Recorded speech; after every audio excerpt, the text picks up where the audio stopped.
We have the Doobie Brothers with us this morning here at Yay! Q104.3. Good morning to Tom Johnston, Michael McDonald, Pat Simmons, and John McPhee. And congratulations to you on your nomination for the Rock and Roll Hall of Fame. We appreciate that. Hopefully this will be the year that you will be able to be removed from that. Well, what about the list? Yeah. Which enraged our listeners. It's about time. Come on. What, 26 years you've been eligible. Did you lose faith? We can't count that high, though. So Did you lose? versions. This is our first time in the slot. We may continue to be eligible. Oh, come on. Just, I was thinking about you last month when you guys were playing in the area. I know you were at the St. George Theater on Staten Island, played a couple of other venues in the area, and I saw some comments that listeners made on social media, on Facebook specifically. And it made me think about bands that have had hits. Most bands never have a hit. Well, a lot of bands, they have one or maybe two. And a pretty successful band has three. When they have to put a set together, well, if you had the one hit, that's the last song you play. Mm-hmm. If you have the two hits, you open with one, you end with the other one. If you have three, you put the third, you put the second one in the middle. Well, there's something to be said about the simplicity of that. Okay? That's us all over. Okay, but when you have a band like the Doobie Brothers, you have to look at all of your popular songs and decide what you're going to leave out. For instance, a listener said, went and saw the Doobie Brothers. What a fantastic show. I loved it. Their set list was awesome. I wish they would have played Another Park, Another Sunday. That's my favorite song. Right. You have so many. Did you ever think you'd find yourself in that kind of Some people are never happy situation? No, really? No, you know what? You have such an incredible library. How would you ever know that? It's like a chaotic lifestyle. You're writing this stuff half the time. You're on the road all the time. May not even remember writing it. It happens, whatever, and it just keeps going. So you don't have time to sit around and think about what's going to happen later on. Yeah, but I just think the point I'm trying to make is it must be incredible to have more popular songs than you can even do in a couple of hours. It's so great to be popular. It is really nice to have a catalog, I gotta admit. Pat. It was Pat Simmons who just said that in kind of a sarcastic way. Oh, it's so great to be popular. Well, can you get some mirrors in here we can see? Look at Patrick. You've sustained this for decades now. As a matter of fact, it's the 50th anniversary tour that we're celebrating today, because today the tickets go on sale. And rejoining the Doobie Brothers for this tour is Michael McDonald. Hi, Michael. Hey, how are you? Doing fine. You have been quoted as saying, I think it was in an interview with NPR, "To this day, I think of myself as a Doobie Brother all these years later." Well, I do. Yeah, I've said many times, that probably for me that I identify that as the real high point of my experience as a musician, and being in bands. And I've been in some bands and a few bands, and I've worked as a sideman for quite a few bands. But I would have to say some of my happiest years were spent, on the road with these guys and in the studio with these guys. Who came up with Doobie Brothers as a name, and which names were discarded? I don't think we had any other. We didn't have any other names. We did, but we're not going to use that one. But who came up with it? A guy that lived in the house on 12th Street. He wasn't part of the band. Where we used to hang out. He just thought it would be apropos of our lifestyle. So. And is it still apropos of the lifestyle? No. Not so much anymore. No. Now that it's legal in so many areas. Well, the Doobie Brothers 50th anniversary tour came as a big surprise. From what I understand, you guys, the announcement of it, from what I understand, you guys were on stage at the Ryman Auditorium, the legendary venue that was home to the Grand Ole Opry for so many years, the Mother Church of Country Music, they called it. You were performing there. And then joining you during the encore for Taking It to the Streets was Michael McDonald. Tell us what that moment was like. How did the audience react? How did you guys feel? was pretty awesome. The crowd loved it. It was Absolutely loved it. incredible. Really great to have Michael on stage with us, and he's great singing and playing and the whole thing. It was fantastic. The audience went crazy. I'm glad he was singing and playing. I was incredible. Yeah, I was incredible. Were It was incredible. Were they completely surprised? I mean, did you take the audience completely by I think surprise? so. Yeah, I think they were pretty blown away. Certainly reacted like they were. And Well, Nashville pretty much raised the roof for the band from the get go. I was really pleasantly. This is Mike talking. I was pleasantly proud of our town here. They love the Doobie Brothers. Nashville is like becoming the coolest city in the whole country in which Rapidly. to live. Except for the traffic because of all the construction, Rapidly, right? Yeah. Not much of a music town, though. Well, it's like a hipster mecca now, right? Parts of it, yeah. I remember when they used to try to arrest us when we came to town.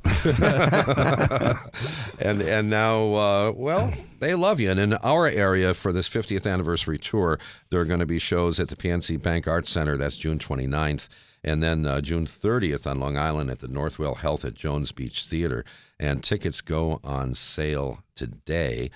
Now, we have, with the combination of the Doobie Brothers that have been performing through these past many years, and the addition of Michael McDonald, we have obviously a situation where the repertoire gets expanded for the live shows. Yeah. From the Michael McDonald era, you guys generally always did Taking It to the Streets, right? Right. But now some other songs will be joining the set list. Right. And just to be able to share most bands, if they're lucky enough to have that, one big hit-making era, that gets into the Rock and Roll Hall of Fame. Your band has had 2 big hit-making eras. 2 of them. Right. Count them on That's a 2 good one. hands. Yeah, it's amazing. Very, very lucky, yeah. We feel like very lucky guys. That's for sure. Yeah, that was John's era. Yeah. And my era. I think those are the. Well, I'm just riding on coattails here myself. other than the 4 of you, other than Tom, Michael, Pat, and John, a lot of really extraordinary musicians have passed through the band during the years. I mean, there are a lot of really great artists that have been proud to be Doobie Brothers. Mm-hmm. We actually We have had quite a few. kind of some stellar players right now, and I'll like John Cowan is playing bass. He used to play with the Newgrass Revival. And singing. Bella Fleck. And, Gorgeous voice. who was Sam Bush. Sam Bush. He played with those guys. Billy Payne. Yeah, Bill Payne from Little Feats playing keyboards for us these days. Mark Russo from Mark the Yellow Russo, Jackets. yeah, from the Yellow and Tower Jackets Power. and Tower Power. Ed Toth from Vertical Horizon. I mean, we got kind of some Mark superstars. Quinones from the Allman Brothers. We got a lot of people. Yeah, you guys, it's going to be a big band up there on that stage. A big Actually, band. with Michael, it'll be one more member, but it sounds big. It really does. Well, tickets go on sale today, and as I mentioned, in our area, PNC Bank Arts Center, that's June 29th, and then at Northwell Health at Jones Beach Theater on the 30th. Michael, this is the first time you'll be touring with the Doobie Brothers in 25 years. That's right. Yeah, looking forward to it too. How much rehearsal are you going to need? At least a week. We'll find out. Me personally, a lot, but I'm going to be trying to do a lot of that in my spare time, so I'm ready for rehearsal. Well, the Doobie Brothers 50th anniversary tour will celebrate the entire legacy of the band, performing songs from throughout their long and storied history. And, of course, this is the first time they've been nominated for the Rock and Roll Hall of Fame. How on earth do you decide what to play when, I'm going to be optimistic here, and prophetic, when you are inducted into the Rock and Roll Hall of Fame? How do you decide? I think we get advised. You get What, advised? they pick? No, not from the Hall of Fame. It'd be more like management or something like that. Well, Or coin toss, perhaps. I'll be choosing the songs.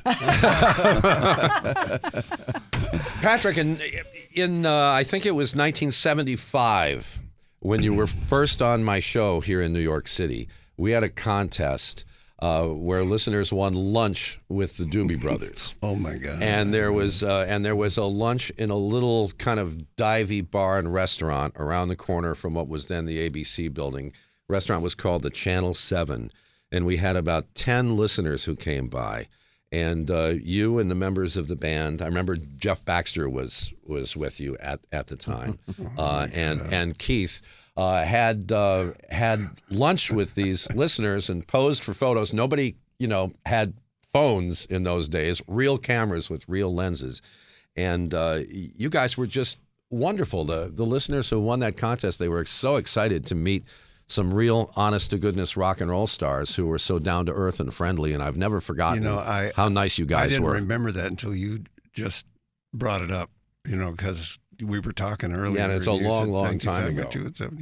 And, do you remember who our publicist was back then? Probably not. God, I bet I do. A guy named David Guest. That's who it is. Oh, okay. Do you remember David? Yes. He was once married to Liza Minnelli. Mm-hmm. And best friends with Michael Jackson. Yeah. But it was such a nice thing because these listeners were so excited. They came into Manhattan, David was a great publicist, and he knew how to, create interesting moments, and that was a cool moment. One of them. Yeah, I mean, he did so many. He came up with so many great ideas, and we'd go, yeah. And of course, we go, duh, sure, we'll do it, David, whatever. Yeah, but I'm sure. But the thing is, I'm sure those listeners who were there all those years ago, whenever a Doobie Brothers song comes on the radio, will say to whoever they're with, their friends, their grandchildren. I had lunch with the Doobie Brothers once, and they were great guys. Sure you did, Grandma. Well, it's good. It's good to be great guys and great artists. And congratulations to you again.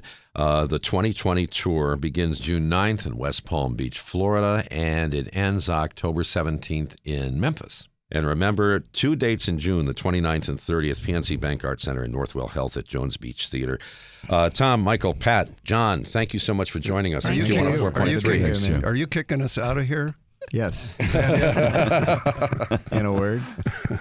Wise man.